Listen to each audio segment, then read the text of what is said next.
Good morning, team. Welcome, welcome, welcome. But Angela, oh my good to God, see you. get that guy in here. Benny Nick. Hey Benny, love you, miss you. Kevin, good to see you here again, my man. Caleb, Georgie, Heather, Julie, Callie. Still tickets. Oh, are we done for the live event? Live event tickets are sold. Sorry, Nat, was that a Benny, question to me? yeah, that's a question to you. That's a question to you. We could squeeze three people in if they dare venture into their life beyond mind. This weekend, it's happening. Benny, you look great with blonde hair, and I miss you.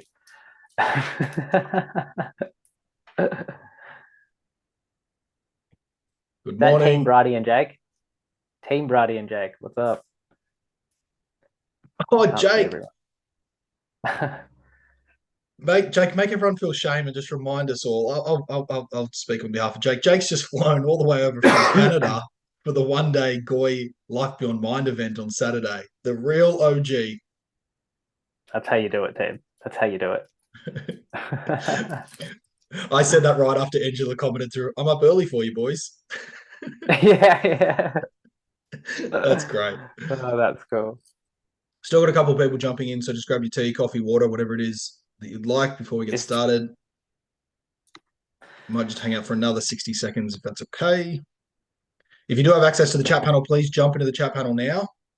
It just gives Nat and I a read of who's able to engage. Cody. Hello. Karen, good to see you here. Hello.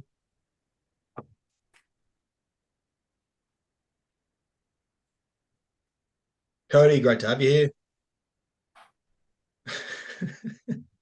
I like this guy already. Engage me. Who's this? Who's this? Cody.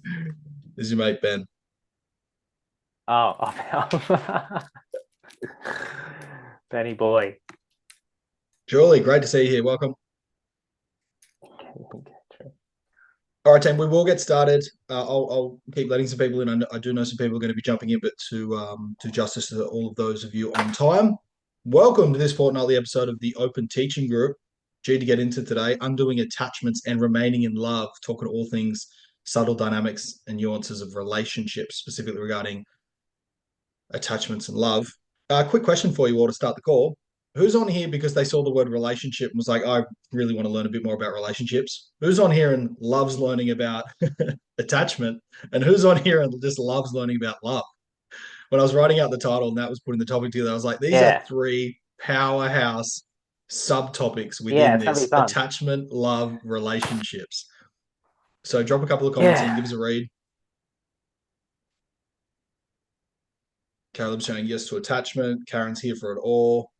Yeah. Ben's Oh, sharing I've got something brewing. you had me at love. What? What? Yeah, Benny boy, the beloved. Ben's my beloved. Cody's sharing attachments for me. All of it. All about the love. Love it. Yeah, beautiful. Okay. Are we? Oh, sorry. Did I go too early, Tommy? Nah, you go, man. Go. To get you up and out of your chairs are big feet, mate. So I'll sit back and listen. Let's do it. Let's do it. Let's do it. Yeah, this one's I know this one is always sends me on some nice avenues. So we're gonna lay a few ground rules first, and you guys are gonna keep me in check because I already know I'm gonna go to some places today that when I'm just on a roll, I need to know you're kind of with me. Cool. So some ground rules. Um, love, attachment, and relationships. Here's what I mean. Love, I mean falling in love. You're fucked up over a person. It's game over. You love them. Right. So that's love for me. I've fallen. I can't. No, I don't know my ass from my elbow. I just want to call them all the time.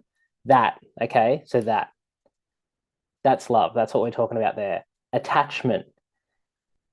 I'm hurting. I need something from this person. I've get shockwaves in my body. I don't know how to act. I want to call them, but I can't. Is this too much? Am I too much? Am I too little? What's am I? Is this a mum thing? Is this a dad thing? That's attachment. Cool. Shockwaves in the body, heat, electricity, contactfulness, attachment, ouchie, fire. Cool. Relationship. The model of the heterosexual long-term monogamous relationship. That one. Cool. So I'm going to be talking about falling in love, ouchie, ouchie attachment, long-term monogamous heterosexual relationship. Who wants to explore that? Great, great, great, great, great. Because that is a wild, wild intersection, and it means a lot of different shit. So let's do it. I don't know why it has to go like that. Love in the end will send you mad. It's gonna send you mad when you really want to dive into it. It will send you mad, but we can't live without it. We absolutely can't live without it. So what we're doing at the live event, right? What we're doing at the live event is explaining something pretty complex. We're trying to do it in a really simple way.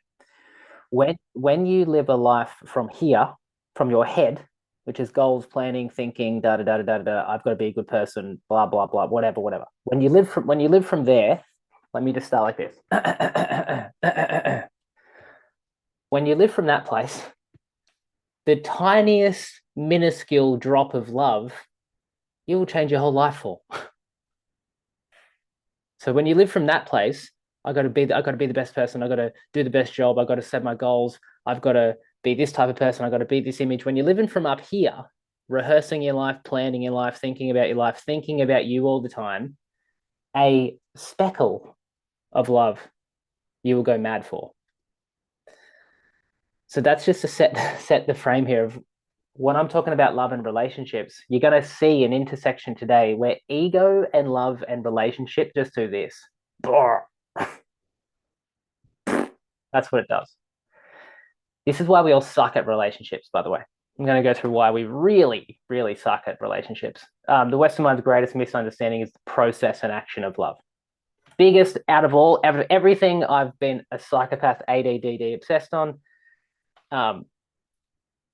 This going through the journey and the process of love. Holy shit, we don't get it. Holy shit, we don't get it at all. So I'm going to do my best today to kind of like open some windows, open some doors, so people can have a bit more fun in love. Cool?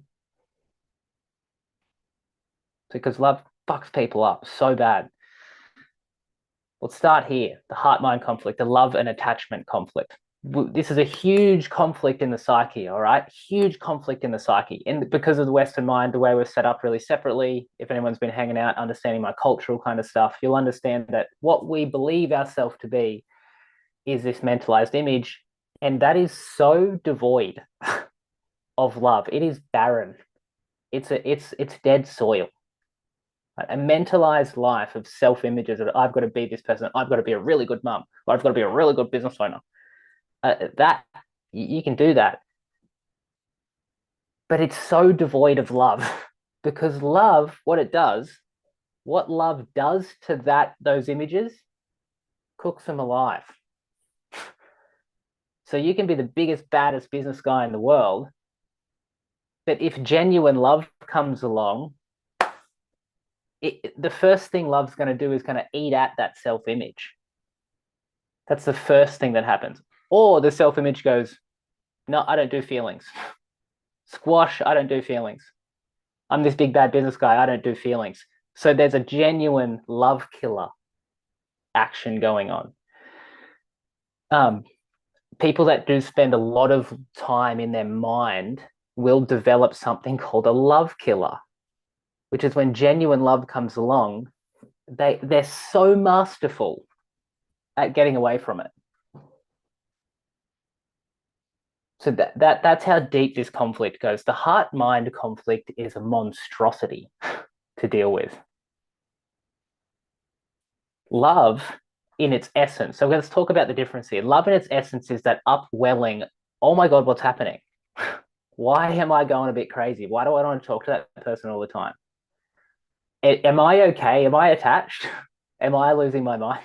What's happening here? That's love. That's love.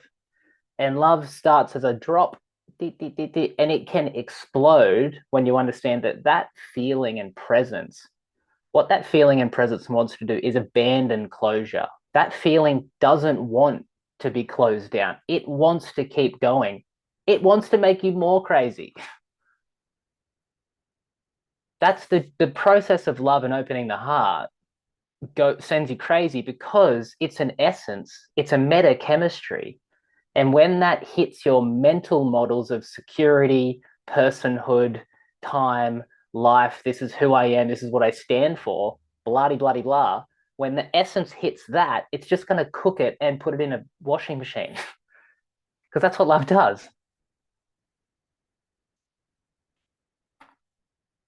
But our sweet little mental self, which we kept in a tight little bubble all the time, we run after closure. I want a little bit of love, but then close it down there. That's too much. Or what are we? We need to be a something. Don't just, I can't love you and not figure that we need to be something, right? The mind wants to create closure points. What are we? What is this? Who am I in this? I'm changing, but I don't want to change. Do I come to you? Do you come to me? How do we do this? What you're feeling is a cooking and a dissolving down of these self images. That's why people go, oh, I changed so much for you. I did so much for you. Yeah, because you're being dissolved in love. Of course, you were going to do that thing. You were going to send them the money. You were going to move in. You were whatever it was you were going to do. But then it gets a point where it goes to, you feel it goes too far and you go, nah, there's my edge. I gave you all this and then I gave you all this and you didn't meet me here. And those tricky dynamics of love is because when the heart actually opens in love, which is when you go crazy, its process is it wants to dissolve these self-images. And so you have a huge conflict of holding secure and I want to give myself to someone. Like that's what the heart's for. I got to hold on to myself somewhere, but geez, I want to give myself to you. Because what is that about? Right. So it's landmines everywhere. It's landmines everywhere. It's beautiful and it's landmines everywhere. Because this is where attachment comes in. This is where attachment comes in. This is how we try and link the two together, how we try and maintain ourselves in some way while being dissolved in this consciousness called love. It's a consciousness. It's like a meta chemistry. It's an essence. You can taste it. This is where attachment comes in. Now throw in this thing called the culture over the top of this craziness, where we're going to try and okay, if we're in love, then we're going to try and merge our lives together as well, if we want to do that.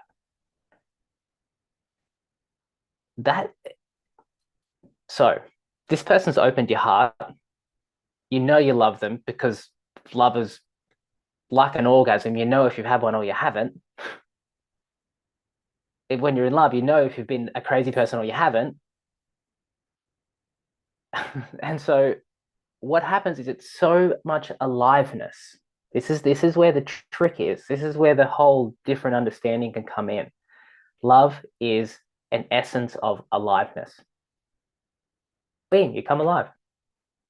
Love is an essence of aliveness, simple and true. It feels so good to the ego to finally come alive. It feels so good that the only thing the ego knows how to do is to try and claim it.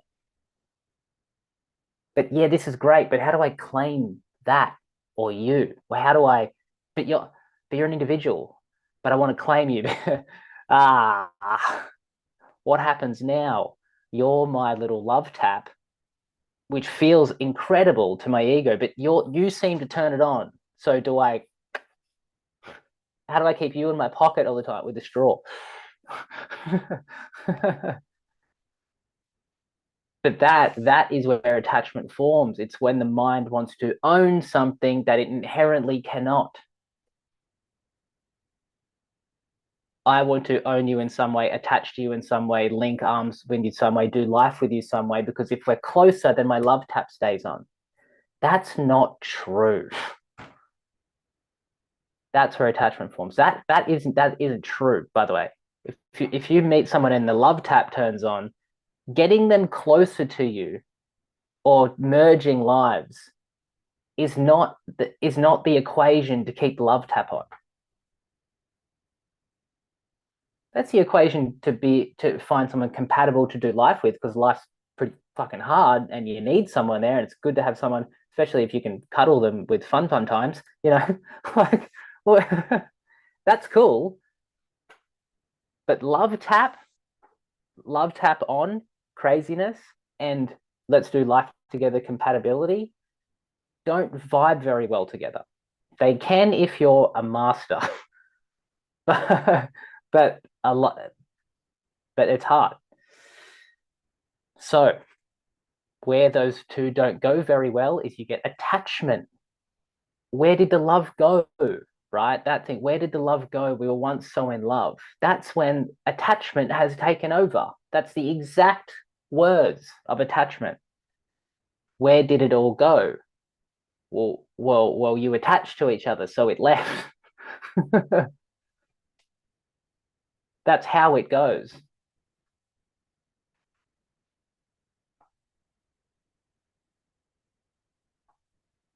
Can we do a check? Tommy, do we do check-ins on OTG? Can we do check-ins? Okay. Very much so. Pulse check right now, guys. Yeah. Jump to the chat panel. What's being evoked in you? Thoughts, What's feels, what's happening? coming up?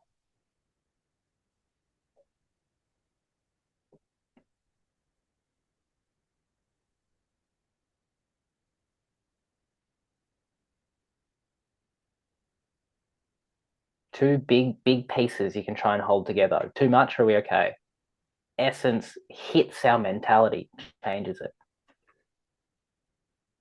Even if it's just a getting it, got it, move on. Yeah, Give give us me some feedback, some. guys. If the chat panel goes quiet, we'll start backing up a bit. Lauren sharing, enjoying the convo. Okay, keep going, move on, move on. Okay, great. Keep going that. Oh, great. Okay, cool. Here's a fun one. Let me show you. I want to give you a basic model, right, of working with people. I started traditional psych in this road. I'm obviously not very traditional now. Went through, just spent hours and hours and hours with people. It's hours, 6 to 8 hours a day. I would sit one-on-one with people in these conversations for 5 years. You gather some stuff. This is a very known path, right, of a heterosexual, monogamous, acculturated relationship, which looks like the ideal to everyone. Here's what the sorry to burst your bubble, but this is just a good thing to have, right? Okay, it starts like this: curiosity and interest. I'm curious about you. I'm interested in you. Talking goes well. Tick. Does touching go well? Touching feels good. How does sex go? Sex was good. Okay, there's something here. That's how we start a relationship usually. Then we get this romantic infatuation kind of stage because you've shared something intimate with someone. Sleeping sleeping with someone, or the closeness, it's intimate, right? So infatuation, we get honeymoon, we get big biochemical change, and your best self comes forward because you're juiced to the eyeballs in love. That infatuation, all these words are just, you could just have gradations of love. Magnetism, just call it love, because it's all levels of love, all of it. It's not like I'm interested in you, or I love you, and now it's all gradations of love, all of it. So your best self comes forward because you're juiced to the eyeballs in love, but you don't know it. If you guys keep going through the honeymoon phase, the next stage of what you confront together is called family of origin patterns, where you form a heart-based relationship at some level, and the only other heart-based relationship you've had at the deepest level is parents. So all your family shit comes up with the other person. Your mummy issues, your daddy issues, their mummy issues, and now your mummy issues, their daddy issues. And we're playing, or everyone's playing mum and dad for a while. And then it's really like all the big powerful love experiences and the romance and all that has to take a back seat because it can't move forward unless it hits these family of origin patterns. That's why when the love essence and the infatuation, you get so juiced up to the eyeballs and your best self comes forward, it's inevitably going to light up all of your deepest family stuff. Inevitably. That's when we get into relationships. People get into relationships and they get aggressive with each other. People get into relationships and then they get avoidant of each other. People get in relationships and then it's hot, cold, because as they come in closer, family origin patterns turn on. It's how it happens. If you stick that out, the projections get dropped and your worst then your worst self comes out. Then your worst self comes out. And then you have to be in your worst self for a while with this other person. And then are they going to hang in there? Can they hold me? Do they understand me? Or are they going to run away again? Right? This is inevitable, guys, in a relationship. Inevitable. And then you got to watch them go through their worst self. And then you got to go, okay, can I hold this person? What is this setting off in me? Is this okay? How long can I stick this out for? What if this is a 3-year journey of their worst self? How fucking in are you? That's that one. How in are you on this person? That one, not many people get through. Because you got to go, yep, doesn't matter how you show up. Doesn't matter. It doesn't matter if you kick me. Doesn't matter if you run away. Doesn't matter anything. But whatever. How far in are you on someone's worst self? Tricky. Then if you don't get through that, right, this is the weirdest thing. When you go through a worse self with them or you in a relationship, which is going to happen, what do you do then, right? Because here's what most people do. They lock into security. From there, they just maintain security. They just like, okay, whatever the partner needs, or, how do we do this right? And then their whole life gets locked around, oh, we've really got to support this person because they're having a hard time. Like, how do people go into security maintenance mode because they've been together. They've been together, they've done this journey. We've got to look after each other. We're in this now. Bang, you lock into a routine of security because they're your person and that's all good. But we've got to do life now. And then people build habits with each other. You got to build the habits with each other. You got to do habits. You've got to do the coffee run in the morning and then the kids and here we are. We're maintaining our security. This is where shit starts to take a dive. We started at max aliveness and now we're at max routine. They are different ends of the aliveness spectrum. This is when we start to lose some real steam in the tank because what happens in routine is the only way you hang on to the heart, the only way you hang on to anything good is you just be sentimental. You just remember the good times. And then then the relationship of the person that you're with is now a routine buddy and you be sentimental with each other. And that can turn into nostalgia. And then weirdly enough, because people are weird, where relationships end is you end up just sharing food together. And I'm not kidding. You watch. That's the last step. You go from nostalgia to now we just share food routines together. And I know when I talk to someone, right, and their relationship's been untouched, they go, yeah, we go out for dinner a lot. I'm like, you're on the rocks. They don't even know it. We go for dinner a lot. So you relate over food only now. Strap in, team. That is how we do it. That's how we do love. What are we thinking? What are you seeing? What's happening in you right now? This is a big picture.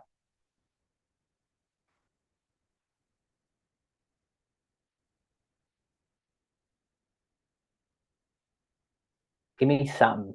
Give me something. Betty, what are you thinking?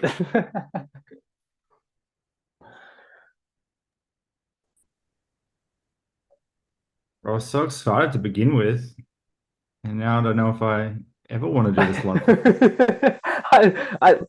Don't worry, we Take, swing it around. take, We bring take it me around. back to hope. Take me back to. Take me back to okay. I'll do it. That is a picture of the interior, the inside, of the long-term relationship. Everyone on here, you would have felt a part of that, been through a part of that, and recognize it.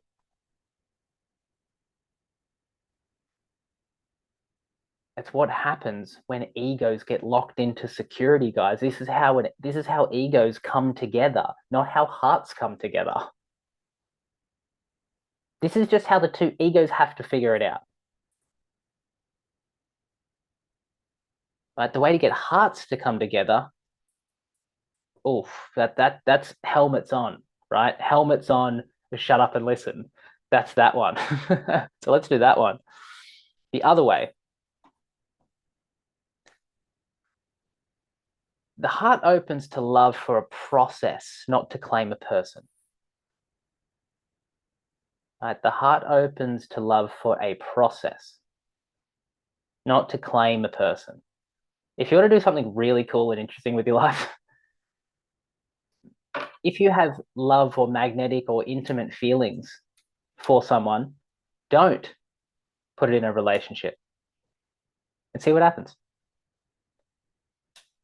Don't close it off. Don't make it anything. It's the most courageous thing you can do as a human being, is to be open to someone and not have to close it. Because then you go on a process, right? This isn't just a wild leap into the unknown. There's a process here. We feel, when an ego feels love, it wants to grab that thing for its love tap. But as we've seen, when you do that, it slides down that relationship slope. What's the other option here? What if you could do this? What if you go, okay, I've been opened by this person or this situation or whatever. Heart's been opened. By the way, this is why kids are so brutal, is because you love the little shit. I'm not a father, but I can tell you love the hell out of these little things, but you can't own them because they're eventually going to go one day. Like, they're just going to bugger off and they're going to be defiant, and you can't keep a lid on them. Little fucks. If you can work with the heart-mind conflict and go, okay, my heart's been opened and I know that, but I don't need to get a closure on it. What if I don't have to get a closure on it? Well, this is what happens. The first thing it does is you start to get revealed your own ego shell. So if you go, I don't want to put a closure on this thing, the first thing you'll get exposed to is your own most surface ego bullshit of neediness, or I don't have enough of that, or whatever. Love will highlight immediately where you're lacking.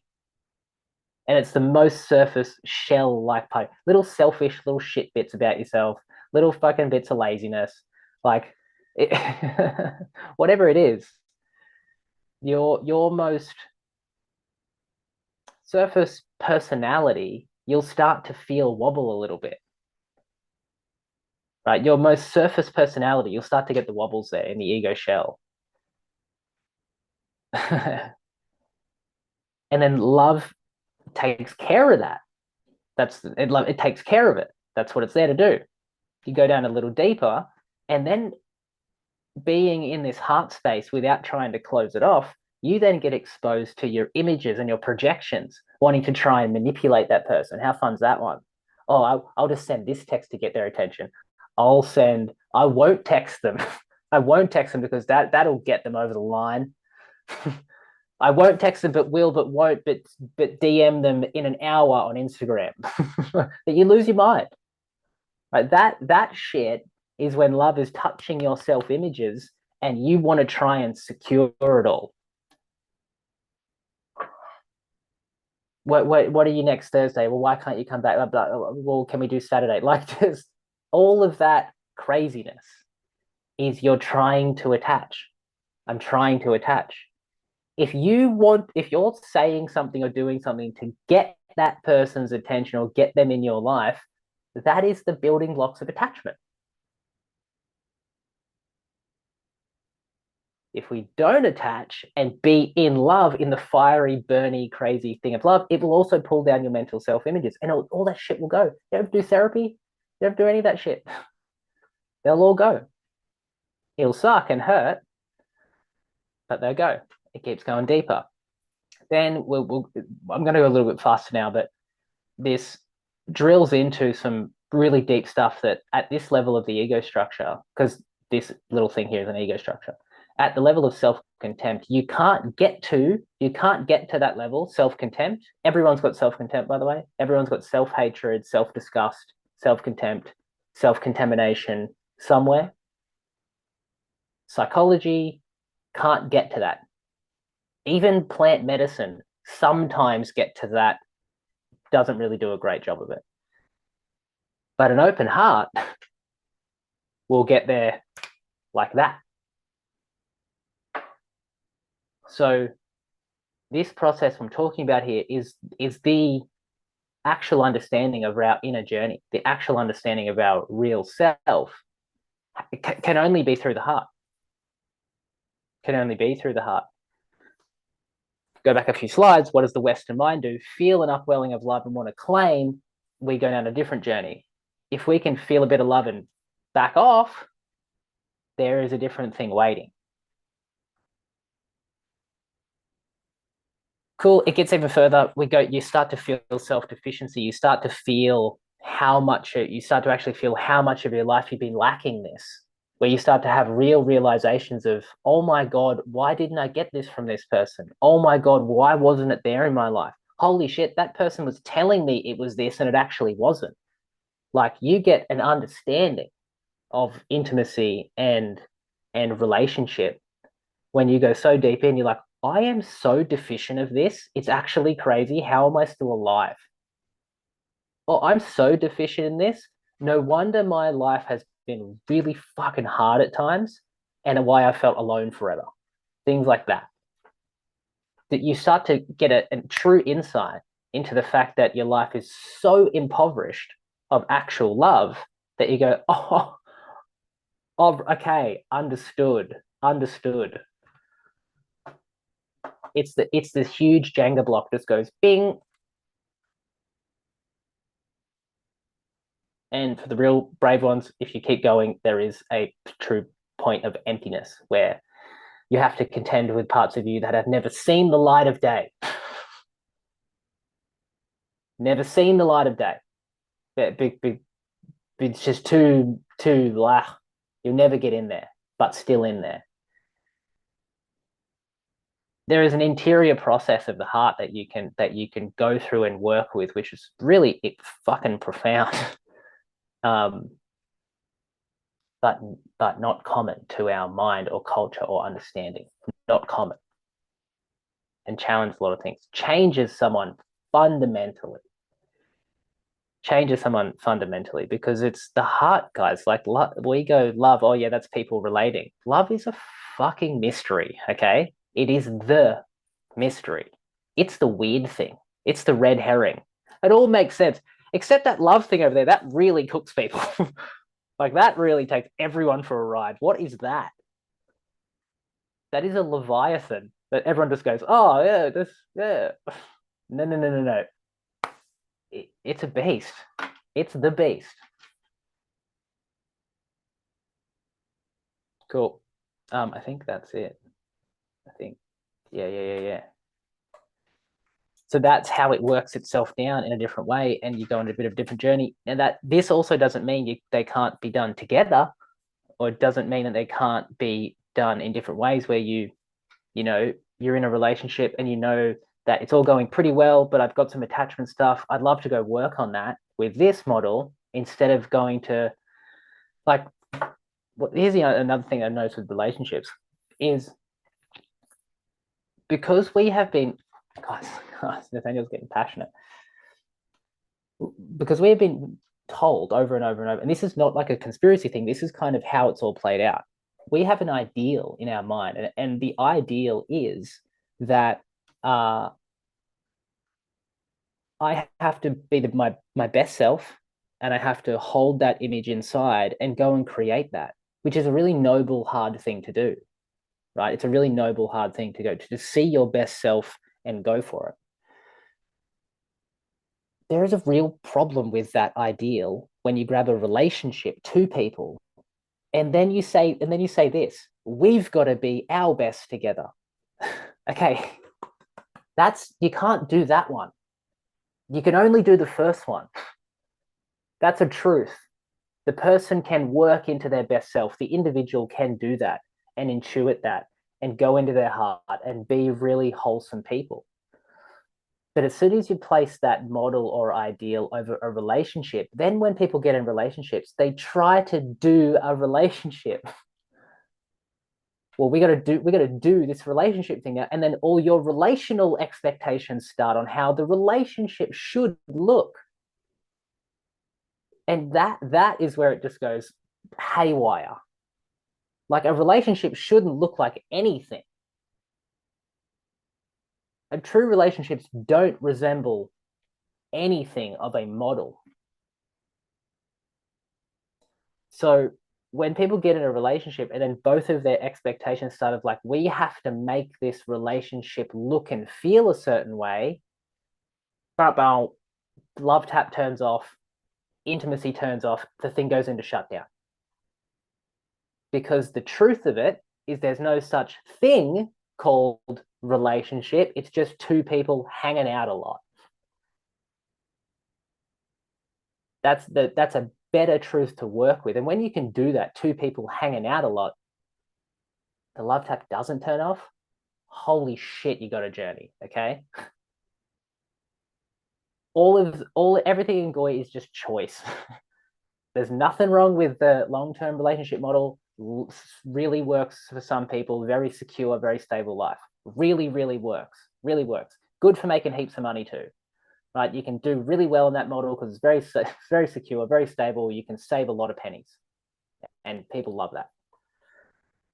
People also need a bit of aliveness, and we chase it in really silly ways: drugs, chaos, pain, because we don't know how to feel.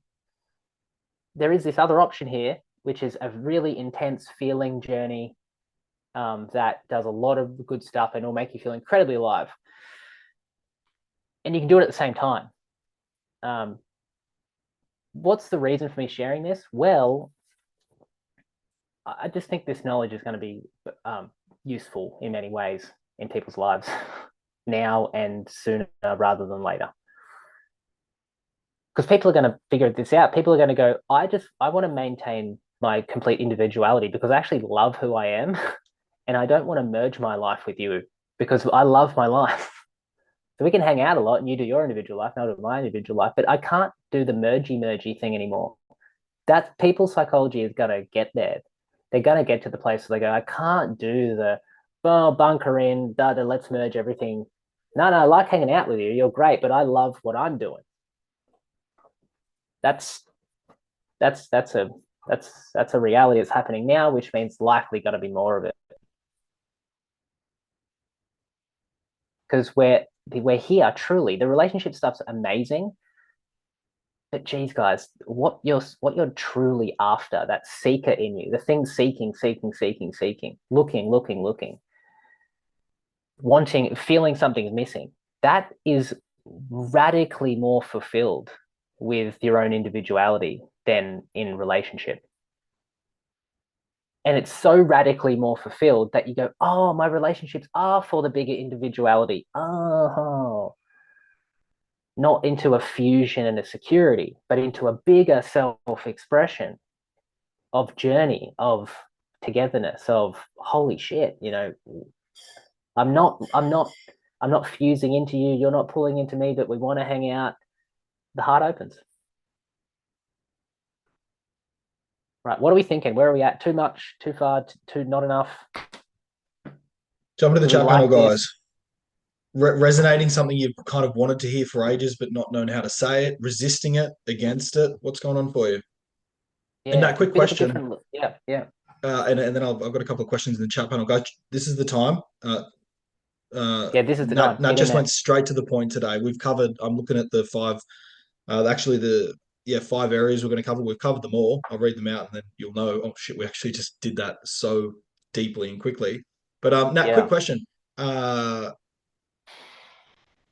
precise on an individual level for the 30 people coming to the event on Saturday? How deep are we going to go into the actual application of one, evoking and uncovering where your ego shells and mental images are, and two, dissolving them? to enter into the heart space? Is that part of the day? Is training?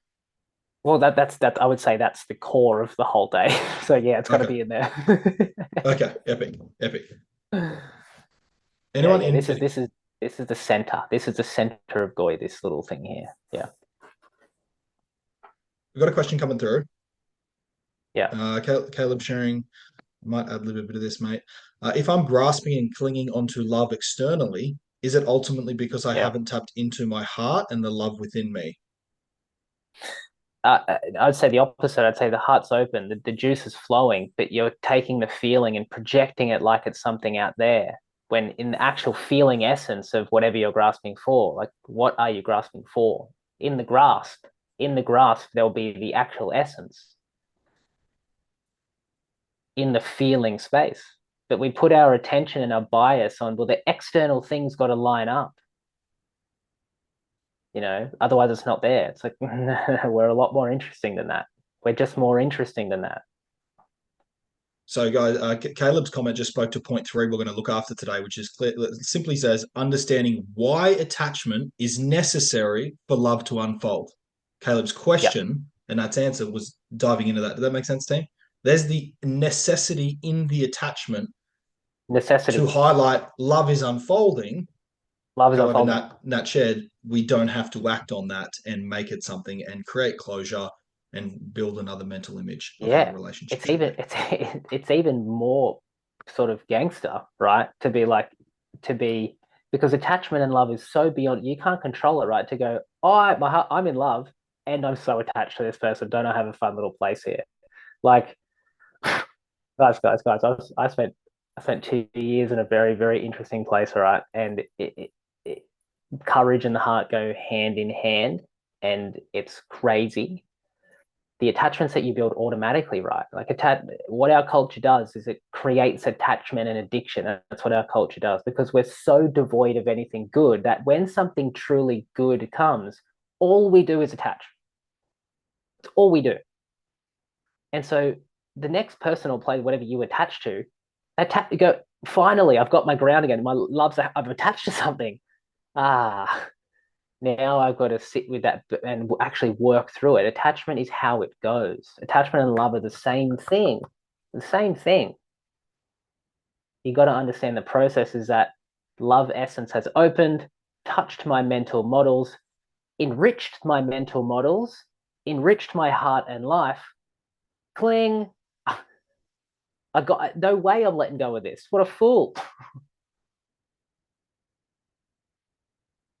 So you'd be burning an attachment. When you're in love with someone, you burn an attachment, like, kill me.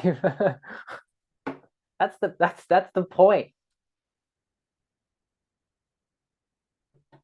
That's the point. That's the point. Points to be attached and be a silly goose in love and be all over the place. A silly goose. A silly goose that doesn't know what they're doing in this heart place and get all attached to it all. And then God, the messages I would send would just be like, I'd lost my mind, clearly. Because you can kind of hold it all, but you can hold it all together. It's just madness. Quick question here, Nat. You may or may not want to dive into this. It's kind of like a subtopic of what you shared today. Cody's asking, can you explain more about how to get to your true self if plant medicine still doesn't get open it or get you all the way there? Good question. Good question. I have, whilst you're thinking about that, I have responded. And for anybody that appreciated that question, Cody, just jump into the chat panel and let me know if you did want access to our 20-minute 3 selves and the journey home video masterclass, which would be really beneficial for you. Cody, I got an answer for you, and it's a bloody good one. When you take plant medicine, the reason why plant medicine is so impactful is because every plant medicine has one unifying factor. It dissolves boundaries. So everything you see on the screen here, they're levels of boundaries inside you, inside your ego structure. When you take a good hit of plant medicine, all these boundaries vanish. So you get an experience of a realer self, a realer self. But because plant medicine's taking externally, when you metabolize it, all of these boundaries climb back in, Cody. They climb back in because you haven't actually removed them. You've just shut them down for a sec. Shut them down, big experience. You metabolize the plant. All the boundaries climb back in. I've actually had experiences of like I'm watching myself put myself back together, and I was like, no, I'm losing it. And you come back and you get bang, I'm Nathaniel again in my ego shell. So you lose the memory, you lose the contact with it, you lose the essence of it. When you do it on the natch with no plants, with this open heart, you actually dissolve these boundaries and they don't come back. And so fundamental change happens where you actually get to meet your deeper self and stabilize it. Plant medicine, you meet it, touch it, it owns you, it throws you around and it spits you back out. Through the heart, you actually change because you dissolve the boundaries that were there in the first place and they don't return. So you get better and better and better and better at relationship as you go. That should answer it, I think. Guys, just to add a little whipped cream on top of that, I've just posted the link for the three selves video, which explains the journey to and back from the real self. Just let me know if that came through the comments panel.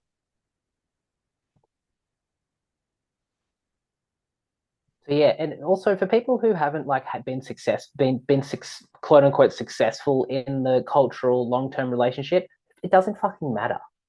That's the answer. If you haven't been typically quote unquote culturally successful in relationships and they haven't gone to plan or like the way you thought, that doesn't mean shit, guys. Like some of the most open-hearted, beautiful, loving people I know, the most loving people I know are never in relationships. Fact. And I hang out with some wildly open-hearted people that are kind of non-human. They don't have relationships. That would be an insult to their heart. To have one relationship in their heart would be an insult. This heart can hold 20 happily, stuff like that. 30, a group, whatever, the world, doesn't matter. The long-term relationship is not a fertile ground for love. It's not. It's hard. It's too hard. It's too hard. Too much psychology's got to go together. Too much culture's got to go together. Too much temperamental compatibility's got to go together. Too much worldview's got to go together. All that doesn't mean love.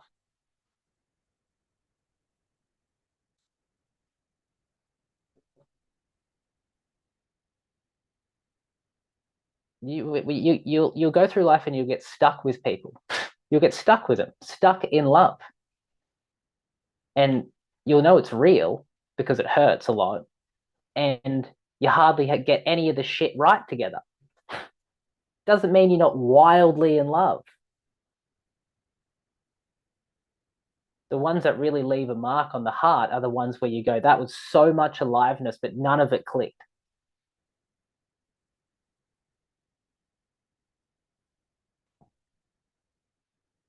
Where all of it clicks, it's pleasant. It's pleasant. But it's not falling off a cliff love where that changes you as a human. And we have the capacity to work with big energies like that. It's a big energy because it brings up all this shit. It's a big energy. Love's a huge energy. It's the biggest energy. Dealing with its shocks and its electrocutions and its tidal waves and its dropping through empty trapdoors and all of its stuff, we're really good at handling it, actually.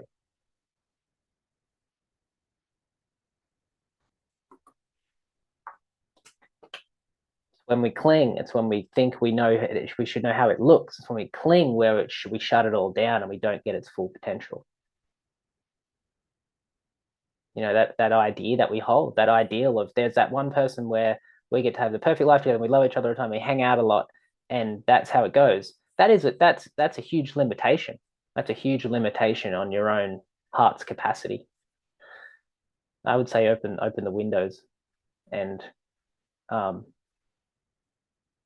cool thing is you don't lose anything either. The more you open the heart, you don't lose anything. There's no loss. anything that could have been, oh, it could have been this in that relationship. What if we got together and it was great? Doesn't mean none of this means you're ever going to not get that. That could be fully included in it as well, which would be lovely.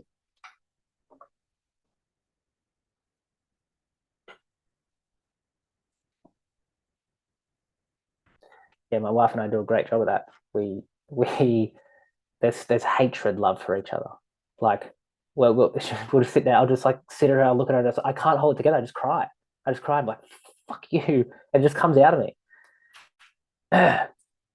It's because I'm a big solid presence, but she can just rock me. It's the best and the worst.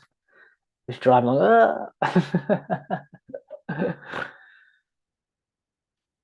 yeah, it's wild. We can't secure. We don't secure each other. It's a wild relationship. We don't. It's really cool to see. My wife she'll go into something and she'll just put her hand up. We've got a meditation room, and she'll just know it's her, and so she'll just take herself away, go through it, come back, and we'll share. And then I do the same thing all the time. That's me. I'm out. We have a beautiful marriage. We don't secure each other, and it's just it's buzzy all the time. It's a very full household, very healing household. Thoughts? Where are we at?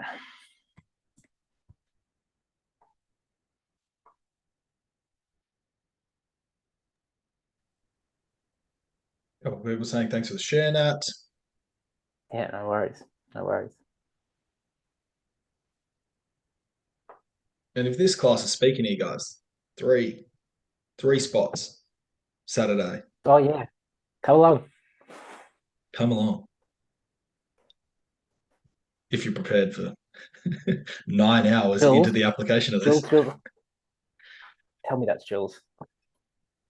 I can't see. It is Jules. If you've got fucking time this Saturday, I'm coming for you. If you've got time, message me. Full day Saturday.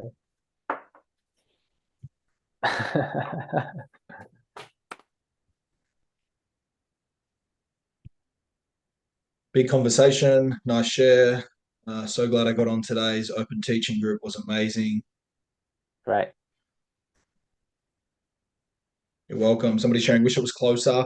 Keep an eye out next year, early next year, first quarter. We'll be putting an event together, guys.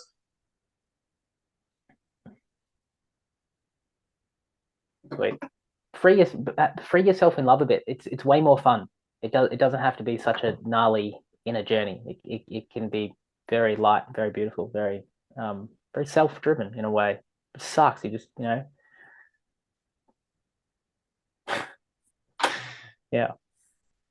Can't see any comments or questions, any more comments or questions coming through. You're very welcome. Thanks, Julie. Appreciate it. Thanks, Isabel. Beautiful call, guys. Thank you very much, Nat. No worries. Big love, team. Have a good day.